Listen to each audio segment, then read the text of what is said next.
ตาไว้คลาจัดตุกจีพาตังขนงตุลากา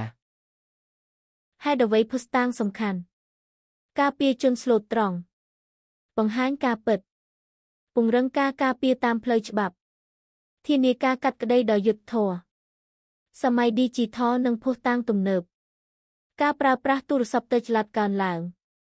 ประปอนซอบไซสังคมนังตุ่มเนะตุ่มนองตามประปอนอิเล็กทรอนิกส์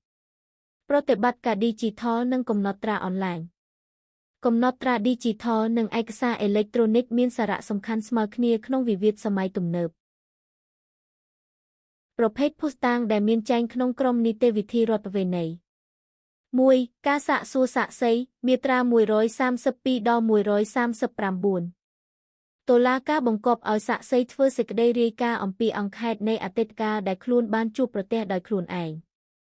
ចម្លើយជាកសិនសាក់សីគឺជាធនធានភស្តុតាងមួយយ៉ាងសំខាន់ដើម្បីជួយចៅក្រមស្វែងរកការពិតនិងសម្រេចសេចក្តីប្រកបដោយភាពត្រឹមត្រូវតុលាការអាចបង្គាប់ឲ្យនាំខ្លួនសាក់សីដែលមិនព្រមចូលខ្លួនមកតុលាការដោយគ្មានមូលហេតុត្រឹមត្រូវដោយដីកាសម្រេច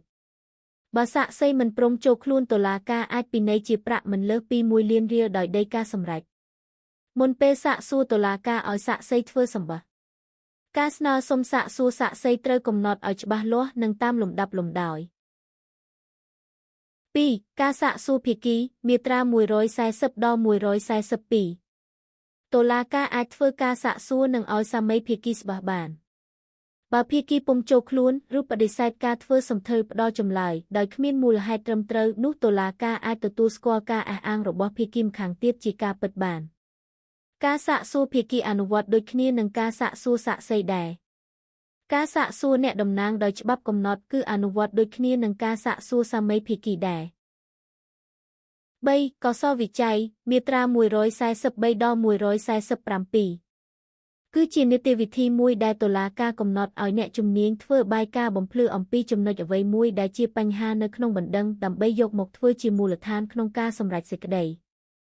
ការសាកសួរអ្នកធ្វើកសលវិច័យគឺត្រូវអនុវត្តដូចគ្នានឹងការសាកសួរសាក់សីដែរតុលាការមិនអាចបង្គាប់ឲ្យនាំខ្លួនអ្នកជំនាញខាងកសលវិច័យនោះទេ 4. ឯកសារមាត្រា148ដល់160លិខិតឬឯកសារជាលាយលក្ខណ៍អក្សរដែលពាក់ព័ន្ធនឹងអង្គហេតុណាមួយនៃរឿងក្តីអាចជាភស្តុតាងយ៉ាងសំខាន់សម្រាប់ចៅក្រមក្នុងការសម្រេចសេចក្តីការស្នើសុំឲ្យពិនិត្យភស្តុតាងជាឯកសារត្រូវធ្វើឡើងដោយផ្ដល់នូវឯកសារដែលសាមីភាគីមានឬដោយដាក់ពាក្យសុំទៅតុលាការឲ្យបង្គាប់ឲ្យម្ចាស់ឯកសារផ្ដល់ឯកសារនោះមកក្នុងករណីចាំបាច់តុលាការអាចឃាត់ទុកនូវឯកសារដែលបានផ្ដល់មកឲ្យបាន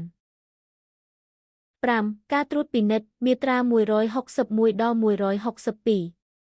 ដើម្បីទទួលបាននូវធនធានភស្តុតាងដោយការត្រួតពិនិត្យនៅភិនភាគឬបាតុភូតនៃវត្ថុដោយផ្ទាល់ដោយចៅក្រមដោយប្រើវិញ្ញាណទាំង5របស់ខ្លួនចក្ខុវិញ្ញាណសោតវិញ្ញាណកាយវិញ្ញាណឃានវិញ្ញាណជីវហាវិញ្ញាណហើយវត្ថុឬមនុស្សដែលជាកម្មវត្ថុនៃការត្រួតពិនិត្យនោះគេហៅថាវត្ថុដែលត្រួតពិនិត្យ